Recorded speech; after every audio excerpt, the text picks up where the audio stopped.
This is National Native News. I'm Antonia Gonzalez.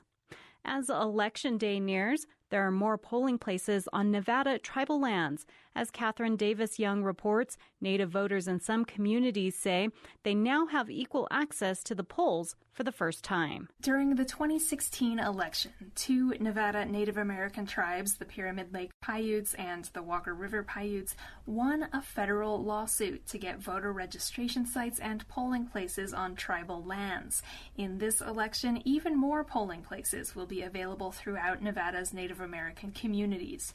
Stacy Montooth, who's enrolled with the Walker River Paiute Nation and works for the Reno Sparks Indian Colony, says opening up more voting sites for Native Americans is a critical change. She says her grandmother, who is over 90 and doesn't drive, in previous elections would have to have a family member drive her more than 70 miles round trip to cast a ballot.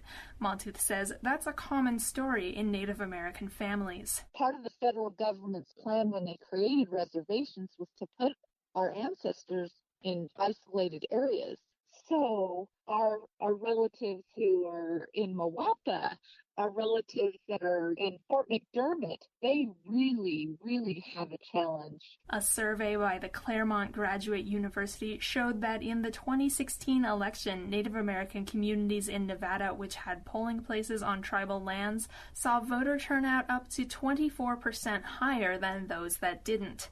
The Reno Sparks Indian Colony, for the first time this year, will offer multiple options for early voting and will have its own Election Day polling place in the Hungry Valley Gym.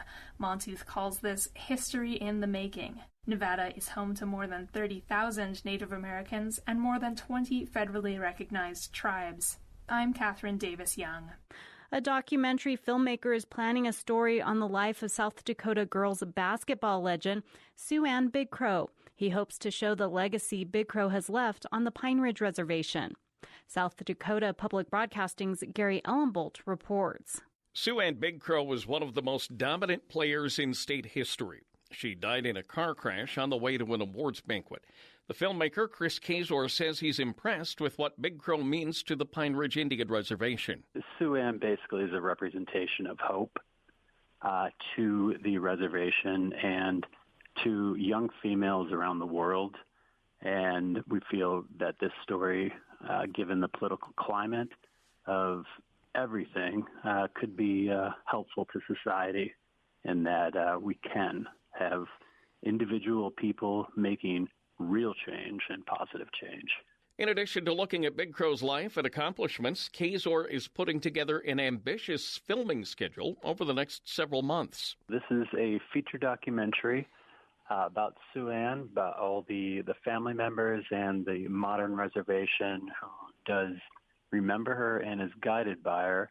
But we are also following her team, the Pine Ridge Lady Thorpes, for the 2018-2019 season, and basically drawing a modern connect to the effect of Sue Ann Big Crow on the modern-day Pine Ridge Indian Reservation. The Lady Thorpes are coached by Sue Ann Big Crow's cousin, Laura Big Crow. Kazor's raising funds for the production through a Kickstarter account. He hopes to have the film completed by late next year. For National Native News, I'm Gary Ellenbolt. And I'm Antonia Gonzalez.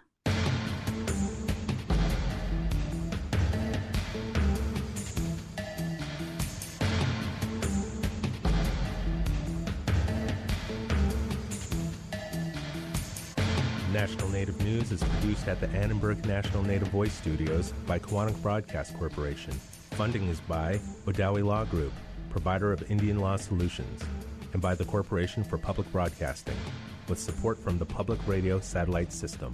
PBS wants to hear from you. Are you watching the 4-part series Native America on your local PBS station? PBS wants to know how you continue your cultural knowledge and tradition. PBS is collecting stories like yours at pbs.org/Native Voices. Support provided by BNSF Railway.